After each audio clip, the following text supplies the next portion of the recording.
The US must decide what victory means in Ukraine, or waste even more lives there.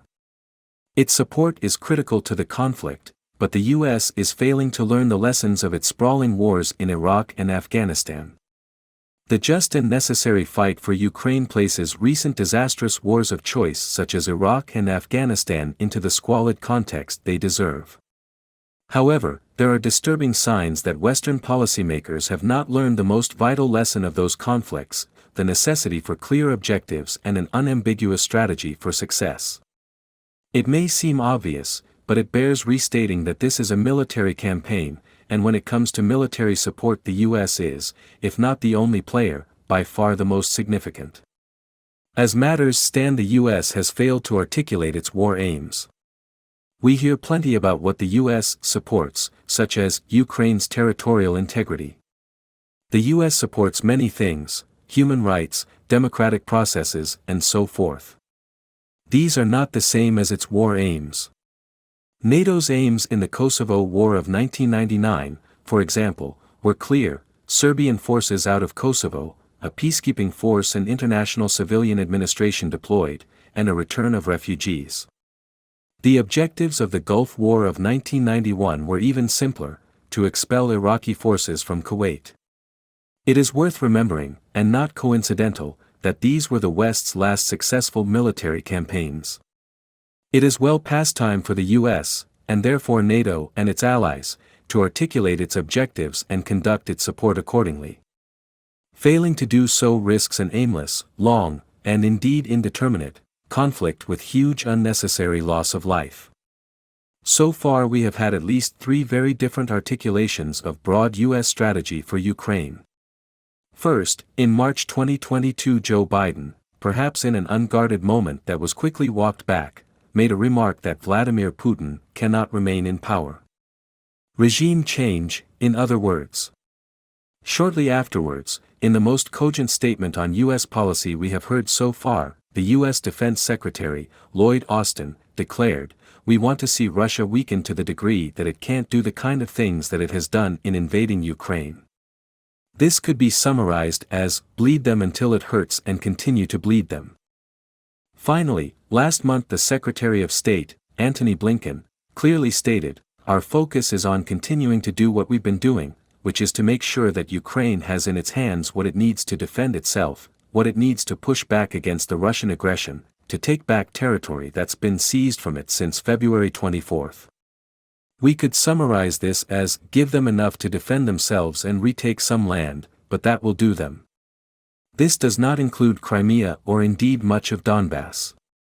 If we assume that Biden misspoke about regime change, not necessarily a correct assumption, we have at least 2 very different aims, implying very different outcomes.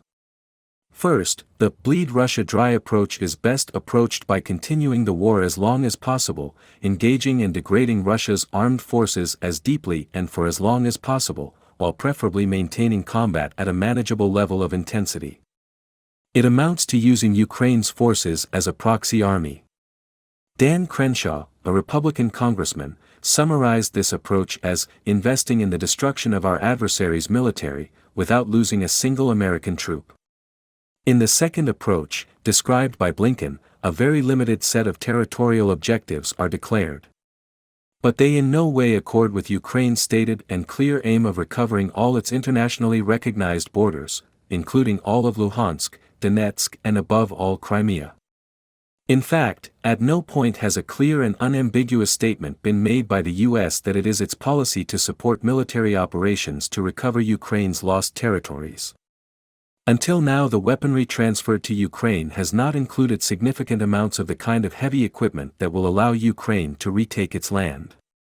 The key capabilities here, as requested by Ukraine's military command, are US-made tanks, armored fighting vehicles, and a step change in the amount of artillery. We are talking here of hundreds, not tens. Earlier this month, the US announced the transfer of 50 Bradley armored fighting vehicles. The Ukrainians asked for up to 700.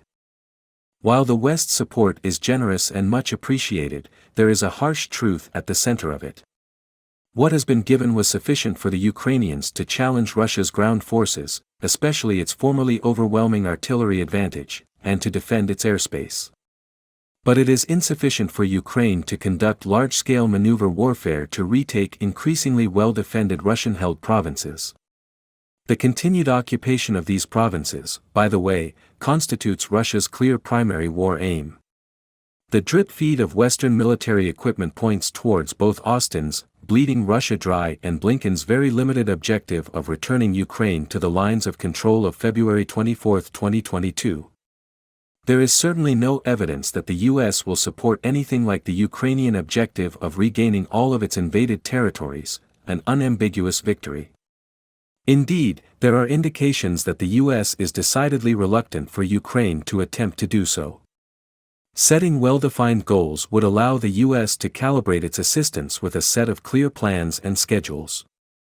It would give Ukraine a degree of certainty as to what it can expect and enable it to plan its operations accordingly.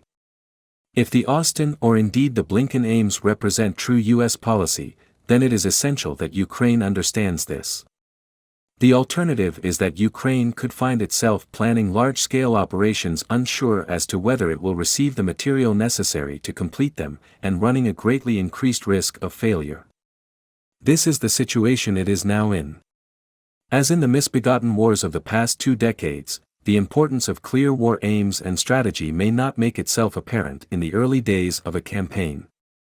Rather, it becomes obvious when matters go badly wrong. We cannot run the risk again, in a genuinely just cause, of failing to articulate our objectives clearly.